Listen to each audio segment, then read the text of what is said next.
Je sais pas si vous vous en souvenez, mais j'ai dit détester quelque chose de bien particulier dans les mangas. Les persos clichés psychopathes mal écrits qui font des maxi sourires ultra cringe. J'ai pas changé d'avis et ça s'est même renforcé depuis que j'ai lu le manga Hajin. Pour vous, c'est quoi le méchant le plus horrible, le plus cruel, le plus malin? Certains peuvent penser à AM de I Have No Mouth and I Must Scream, avant qu'une série animée massacre le personnage et l'œuvre originale. Certains penseront au juge Holden de Blood Meridian. Ça peut être plein de réponses, hein, l'empereur Dieu dans Dune, les Q de All Tomorrows, Dio, Freezer, Light Yagami, le Joker, Lex Luthor, il y en a plein. Et vous vous en doutez, il n'y a pas vraiment de bonne réponse. C'est pas un test, c'est votre méchant préféré, c'est tout. J'ai cependant gardé de côté un certain méchant dont je vous ai pas parlé dans cette liste, le fameux Johann Liebert du manga Monster. Et oui, c'est un bon choix aussi, mais je l'ai gardé de côté pour une bonne raison. Pour beaucoup, Johann Liebert est atteint de psychopathie. La psychopathie, c'est pas le fait de tuer des gens, hein, c'est une erreur de penser ça. La psychopathie, si on en croit les définitions, c'est surtout un trouble de la personnalité qui cause des comportements antisociaux et des manques de remords. C'est un des points de la triade sombre, une théorie de la personnalité qui décrit un groupe de 3 traits comme socialement indésirables. Je vous sors ça parce que si on se fie à la triade sombre, et on va se fier énormément à ça aujourd'hui, hein, je sais que c'est relativement démenti, que c'est relativement remis en question, etc.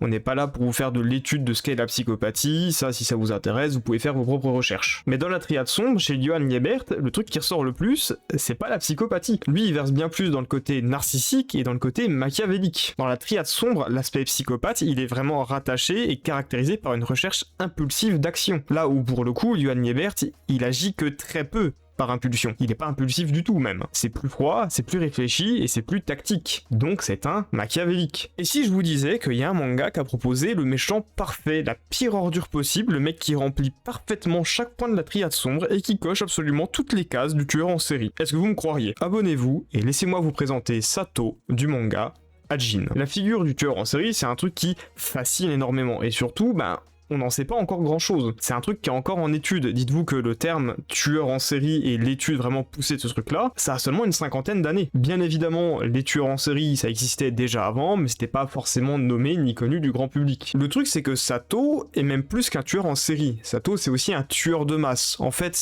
on va pas faire la liste des méfaits. C'est bien plus que juste un tueur en série. On va y revenir un peu plus tard, mais il y a quand même 2 points qui m'intéressent particulièrement, qui sont liés à eux. Je vous réintroduis un nouveau concept, la triade McDonald's. Non, on parle pas de burger. La triade McDonald's, c'est un truc qui propose 3 comportements différents. Si ces 3 comportements différents sont présents chez un enfant, méfiez-vous, ça risque d'être quelqu'un de très violent et très dangereux dans le futur. Dedans, vous avez la violence envers les animaux, la pyromanie et les énurésies nocturnes. Je vais pas vous expliquer absolument tout, c'est ultra remis en question et c'est ultra démenti comme truc. Mais si je vous en parle, c'est pour un point particulier de la triade qui est la violence envers les animaux. Pour le coup, celui-ci, il est assez récurrent et il a l'air assez avéré sur certains points. C'est un phénomène qui a été observé chez plusieurs tueurs en série. Et ça, c'est un truc que Sato partage lui aussi. Quand il était gosse, il massacrait les animaux. Le deuxième point, c'est l'obsession que Sato a pour les jeux vidéo. Vous le remarquerez assez vite dans le manga, mais Sato parle et fait en permanence des références à des vieilles séries, mais surtout à des jeux vidéo. Pour lui, la réalité même est un jeu vidéo. Il faut faire certains trucs, certains patterns, et GG, on a gagné la partie. Les obsessions, c'est un truc que pas mal de serial killers ont aussi. Ça peut être le modus operandi, un certain rituel avant de passer à l'acte, un choix de victime bien particulier, bref, il y a un truc. Ces 2 points, ils sont déjà, je trouve, assez intéressants parce qu'ils permettent de bien comprendre que l'auteur a décidé de montrer Sato comme un tueur en série. Et on va pas se contenter de ça. Le passage où Sato tue des animaux quand il est enfant, on souligne un truc très important, c'est qu'il ne comprend pas que ce qu'il fait, c'est mal. Et il comprend pas non plus les sentiments d'affection que son père a envers lui. Et ça s'accorde au point du narcissisme dans la triade sombre, le manque d'empathie. Et pour beaucoup, ça se retrouve aussi dans le trouble de la personnalité psychopathe. Mais surtout, il y a un truc très simple qui m'intéresse vis-à-vis de l'obsession que Sato a avec les jeux vidéo. C'est que ce point, c'est l'incarnation même du point de la psychopathie dans la fameuse triade. Je cite, la personnalité psychopathe est caractérisée par une recherche impulsive d'action. Si Sato voit tout comme dans un jeu vidéo, c'est parce que les jeux vidéo l'amuse. On réalise très vite et très bien que le seul truc qui motive et qui fait plaisir au personnage, c'est l'action. C'est pour ça qu'il abandonne plein de ses projets en cours de route en permanence, même s'ils sont horribles ou utiles, parce que ça l'ennuie. Et c'est aussi ça qui fait du personnage une sacrée réussite. Ce qui glace le sang quand vous voyez Sato et ses agissements, c'est pas tant les agissements en tant que tels que la froideur avec lesquels ces derniers sont faits. J'en viens donc au point du sourire psychopathe insupportable, là. C'est quoi qui vous glace le plus le sang, vous? Un mec qui peut détourner un avion pour le faire se cracher sur des habitations avec une expression parfaitement neutre, voire un léger sourire sourire satisfait comme quand on vient de trouver une pièce d'1 € par terre, ou bah le sourire de Yandere Simulator. Le choix il est franchement vite fait je trouve. Sato ne ressent et ne vit que pour l'adrénaline, c'est un personnage qui va faire quelque chose uniquement si ce truc l'amuse. Et c'est bien ça qui le rend terrifiant dans le monde de Hajin. Je note et j'appuie dans le monde d'Hajin parce que évidemment, c'est ça le plus important en fait. Je veux dire, le monde d'Hajin, si on apprenait que des humains étaient immortels et régénéraient leurs membres, ça se passerait sans doute pareil dans notre réalité. On s'en servirait comme sujet d'expérimentation, prélèvement d'organes, panique morale autour de ça. Tout le monde ou presque dans Hajin a des réactions réalistes. En tout cas, le commun des mortels. Tout le monde, sauf Sato. Vous auriez mis Sato dans un manga comme My Hero Academia ou comme One Piece. Ça aurait été nul. Ça marche uniquement parce qu'un personnage avec cette absence totale de moralité, un personnage qui fait des trucs horribles pour son propre plaisir et qui va toujours plus loin dans l'escalade, c'est quelque chose d'anormal dans le monde d'Hajin. C'est tellement pas normal dans ce monde que chaque plan rationnel mis en place pour le vaincre est voué à l'échec. Voué à l'échec parce que Sato est un esprit entièrement libre, et donc un esprit insaisissable. C'est aussi pour ça que Sato dans le manga il incarne une forme d'idéal, un idéal que certains veulent suivre. Avec ça d'ailleurs la boucle elle est enfin bouclée. Il manquait le dernier point de la triade sombre, le machiavélisme. Le machiavélisme c'est la manipulation et l'exploitation des autres pour son propre intérêt. Et là on est à 100% dedans. Si Sato estime ses ennemis, ce n'est pas par admiration. En fait Sato il les admire uniquement parce qu'ils savent que ses ennemis vont le divertir. Et il tuera de sang-froid à partir du moment où il va s'ennuyer un petit peu. Que forcément, comme beaucoup de psychopathes, qu'ils soient meurtriers ou non, pouvoir s'intégrer en société, Sato a été obligé de se créer une image et de faire l'acteur. Pour cette raison, il peut parfaitement balancer un discours larmoyant sur les conditions de vie des Hajin et appeler à une révolte. Tout ça, ça va lui permettre d'être suivi. Sauf que tout ça, évidemment, c'est du vent. C'est du vent et ça, vous l'aurez bien compris, parce que le seul objectif derrière tout ça, c'est son plaisir personnel. Si ça fonctionne, c'est pas seulement parce que c'est un bon acteur, c'est aussi parce qu'il est intelligent et qu'il propose des trucs qui peuvent limite fonctionner dans son monde. C'est ça qui rend le personnage encore plus inquiétant d'ailleurs.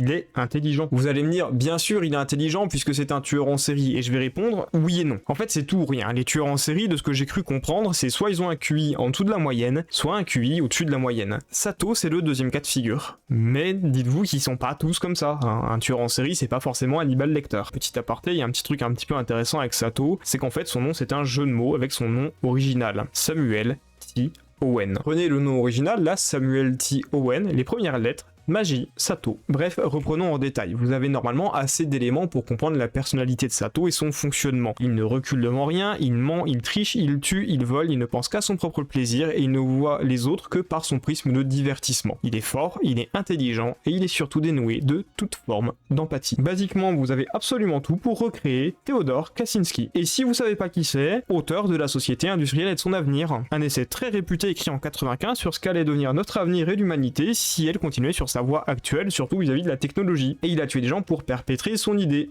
Genre vraiment beaucoup de monde. Renseignez-vous sur l'affaire, je vous jure, elle est ultra intéressante. Mais bon, dans tous les cas, aussi dangereux soit-il, Sato a fait pire. Qu'est-ce qui se passe si vous donnez l'immortalité et la régénération à quelqu'un qui tue les autres comme passe-temps et comme manière de s'amuser? Quelqu'un qui n'a aucun regard empathique sur la vie et qui donc peut lui-même se tuer pour son propre plaisir si ça l'amuse. Quelqu'un qui adore le jeu du chat et de la souris et surtout quelqu'un qui sait que le seul moyen de le vaincre, c'est de l'endormir et de l'enfermer. Ça donne forcément un résultat catastrophique. Ça veut dire que ce mec qui n'a pas spécialement d'émotion, type tristesse ou peur, genre d'émotions qui peuvent le réfréner. Ce mec qui est un ancien soldat qui s'avère être un psychopathe meurtrier qui ne peut pas mourir, ce mec-là qui en plus est intelligent, si vous essayez de l'endormir, son premier réflexe ça va être de se couper le bras où vous avez mis la fléchette tranquillisante, avant de se tirer une balle dans le crâne pour revenir à la vie et se reset totalement. Si vous avez la vision en tête, vous comprenez à quel point quelqu'un comme ça, c'est terrifiant. Le mec peut prendre l'avion, le faire s'écraser et en sortir comme si rien ne s'était passé. Il peut se foutre une ceinture d'explosifs et la faire péter avec lui et revenir tranquillement. Vous pouvez faire venir les meilleurs troupes d'élite, ça marchera pas parce qu'il est immortel, il est aidé, il a des armes et il sait s'en servir. Pour ça, je vais citer une des phrases du personnage principal du manga. Si tu te retrouves sur un champ de bataille et que t'as le choix entre 3 bonus, sachant que les bonus c'est 1.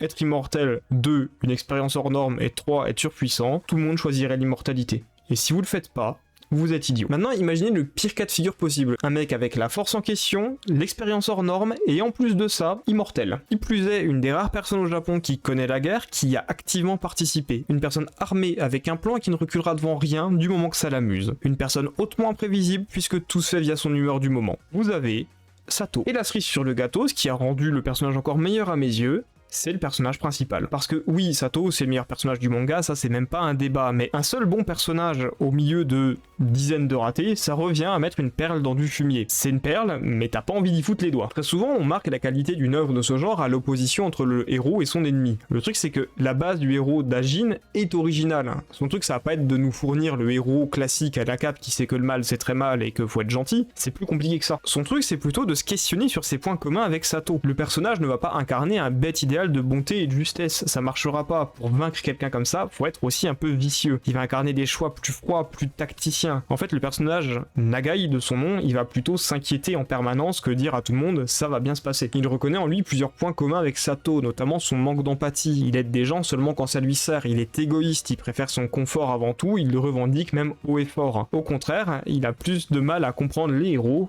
qu'à comprendre Sato. Et à mes yeux, c'est une réflexion et un choix qui sont très intéressants. Il n'est pas question de seulement déshumaniser Sato. De toute façon, les Ajin dans le manga, ils sont tous déshumanisés. Surtout, on questionne la moralité humaine en général. Qui est le plus monstrueux, ce qui passe et ce qui passe pas. Et en même temps, ces points communs, aussi nombreux soient-ils, ils ont une limite. Parce que même si les deux personnages ont du commun, il y a un majeur point qui les différencie énormément et qui change entièrement la donne. Nagai a toujours vécu selon les attentes des autres. Les choix de Nagai, ils sont purement froid et pragmatique. Il va toujours choisir ce qui fonctionne le mieux, il va toujours choisir ce qui fournit le meilleur résultat, il va toujours choisir ce qu'il y a de plus logique. Et ça suivra Nagai tout le manga. C'est très rare qu'il fasse des choix purement par lui-même ou par son impulsion seule. C'est toujours en prenant en compte ce qui se passe autour de lui. Tout a un intérêt, tout a une plus-value ou tout a un retour sur investissement. Nagai c'est l'inverse et le complémentaire de Sato. Les deux sont froids et manquent d'empathie. En même temps, les deux sont foncièrement différents. Sato ne vit que pour son intérêt et surtout pour son divertissement. Le personnage représente un hédonisme et une vie remplie de futilité juste là pour lui faire plaisir. C'est aussi pour ça le choix du jeu vidéo. Rien n'est plus futile qu'un jeu vidéo. On fait une partie pour passer le temps et s'amuser, et fondamentalement ça sert à rien. Un peu comme la vie que Sato mène, c'est une vie qui est là pour tuer les autres et s'amuser. Et si on doit tuer les gens autour de nous, même si c'est censé être nos amis, et ben qu'à cela ne tienne. Nagai à l'inverse, il parle pas de jeux vidéo. Il a une vie purement pratique. Il fait ce qu'on lui dit de faire et il y a rien qui est axé pour son plaisir ou son divertissement. Tout est axé sur des résultats et des conséquences pour une vie parfaitement tranquille